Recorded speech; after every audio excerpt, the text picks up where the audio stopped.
The Honourable John Banks. Mr. Speaker, I want to pay tribute to all the small parties in the House. There's certain advantages in being part of a small party. You can have very meaningful caucuses. You can do a lot of self-reflection and navel-gazing without being accused of either. And you can have quite a good time discussing matters of great interest with yourself and bringing it to the Parliament here and standing and making big speeches. So I'm looking forward to that, and as I am to this occasion, I want to thank you for setting aside with special standing orders an hour for me to say thanks to this House.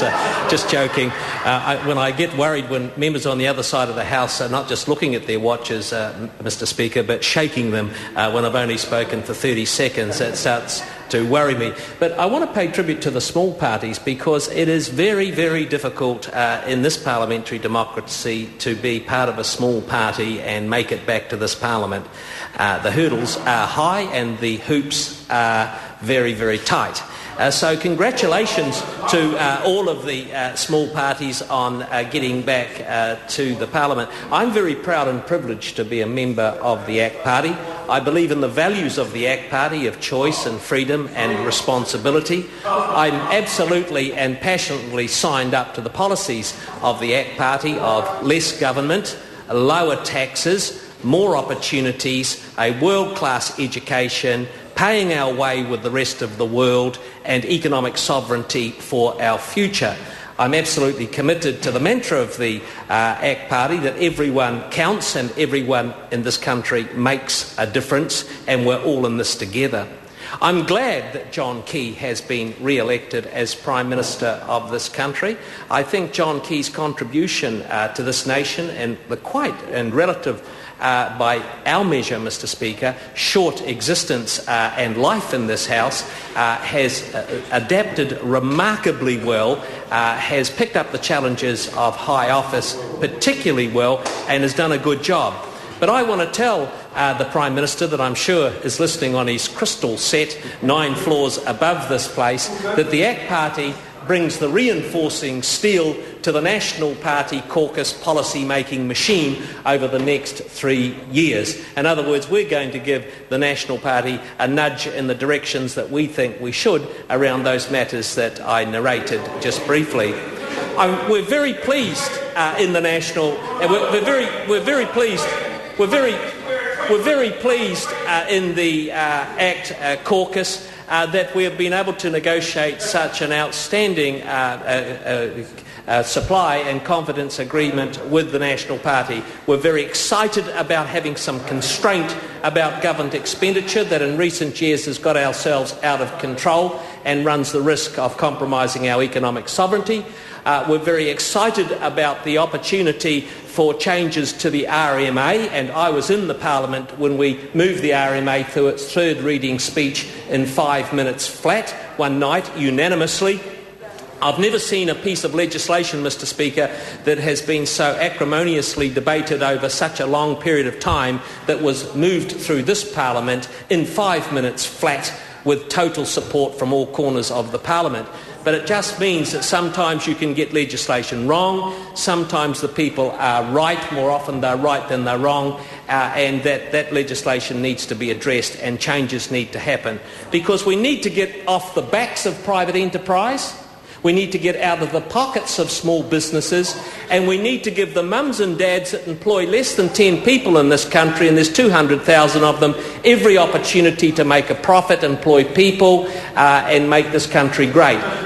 The ACT Party believes that, finally, that all greatness for this country will come from the people, not from Parliament, not from politicians, not from the bureaucracy, but the spirit of private enterprise.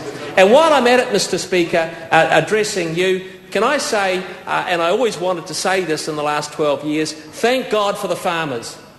Thank God for the men and women that farm the land and grow the tradable sector of the New Zealand economy and help pay our way in a very competitive world. Without farmers, this country would be indeed greatly lost.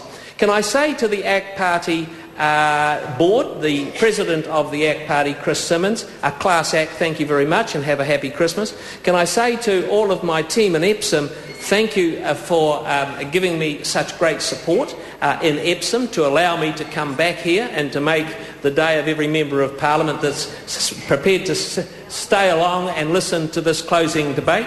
Can I thank all of my staff in my office? Can I particularly thank your office, Mr Speaker, in the interregnum for the graciousness they've shown me, your SPS Beryl, Trish Wandon and others that have made me welcome from day one and helped me get through the gap. Can I thank all the staff here? I'm amazed at how many people that are still left in this place, but there's one thing about this place, the staff that serve the interests of the members of this place are absolutely first class, and they deserve a rest, and can I wish them a very, very Merry Christmas. Every single Member of Parliament is extraordinarily well served by parliamentary services and ministerial services around this place. This is the 50th Parliament of this country, so it's incumbent upon us, as soon as we've had our break, and as soon as we're back in this place rolling up our sleeves, that we do things right and we do the right thing. As I said in my address and reply speech, there's too much left and there's too much right thinking around this place. There needs to be more capture of the common ground and common sense policies so that the little people can become great people and this country, in some financial difficulty, can become great again in the world. Finally, Mr Speaker, can I say this? What a privilege it is for me to be giving support to a national-led coalition government at this time in the history of this country. What an honour and what a privilege it is for me to be able to do that. We won't agree on everything, but we'll agree on most stuff. But what we do agree on, that the interests of this country are absolutely paramount. The people will make the difference. We live in a nation of truly wonderful international citizens, never been represented more so than in disasters like the Christchurch earthquake, and never been represented better than it was at Eden Park when we won the Rugby World Cup. We have a lot to celebrate in this nation. It is a great country. We are in difficult times, but the spirit of New Zealand and our forebears will carry us through. This is a time of celebration for everything good about the country. It's a time to sit back and say, aren't we blessed that we are born and live and have chosen New Zealand as our home? What a great place to be at this time in history, and what a great future we have as long as we, this Parliament, the 50th Parliament, take decisions that are in the best interests of the people and the country going forward. Mr Speaker, congratulations again to you. Very best wishes for a happy Christmas and a prosperous new year for New Zealand. My colleagues, we come to the end of this so brief a session. I think I don't recollect a session of the House quite as brief as this one. I'm very conscious that I stand between you and what could perhaps be called refreshments being offered by the press gallery, and I do not want to therefore keep you too long. But it is a